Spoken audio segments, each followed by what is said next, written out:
আরবি বিশ্ব নবী হযরত মুহাম্মদুর রাসূলুল্লাহ সকলে বলি সাল্লাল্লাহু আলাইহি ওয়া আলিহি ওয়াসাল্লামের উপর। এরা হাজিরিন, মহান রব্বে কাবার পক্ষ থেকে নাজিল হওয়া মহাগ্রন্থ কোরআনে হাকিমের সূরা ইব্রাহিমের প্রথম নম্বর আয়াতের কিছু অংশ তিলাওয়াত করেছি।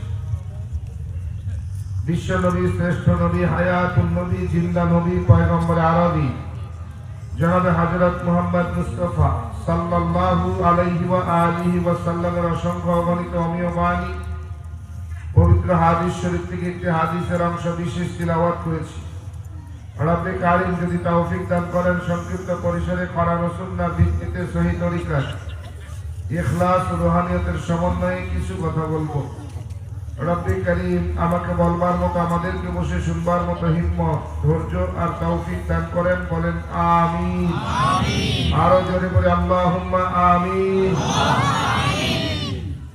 হাজিরিন, আমরা জেনেই এসেছি আজকের মাহফিলে যিনি প্রধান বক্তা, প্রধান আলোচক, প্রধান মেহমান, প্রধান অতিথি, তিনি জন্মসূত্রে মুসলমান নন, ঠিক না?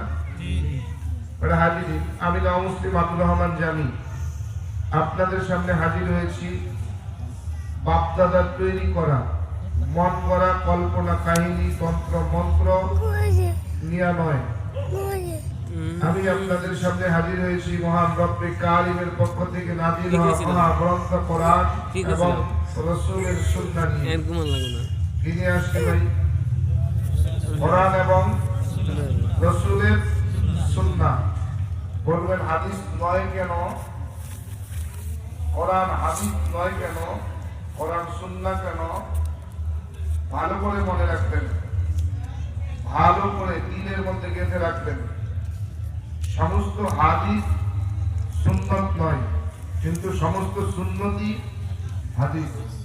সমস্ত হাদিস কি নয়?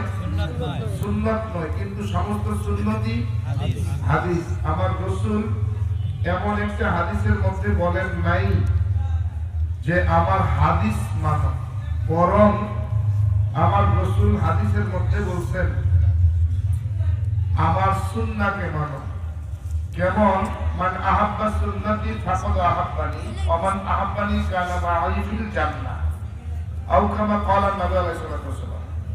রাসূল বলেন আমাকে ভালোবাসতে চাও তো আমার সুন্নতকে ভালোবাসো। হ্যাঁ হ্যাঁ, আমাকে ভালোবাসতে চাও তো আমার সুন্নতকে ভালোবাসো। যদি আমার সুন্নতকে ভালোবাসতে পারো তাহলে আমি রাসূল ঘোষণা দিলাম আমার সঙ্গেই তুমি জান্নাতে যেতে পারো।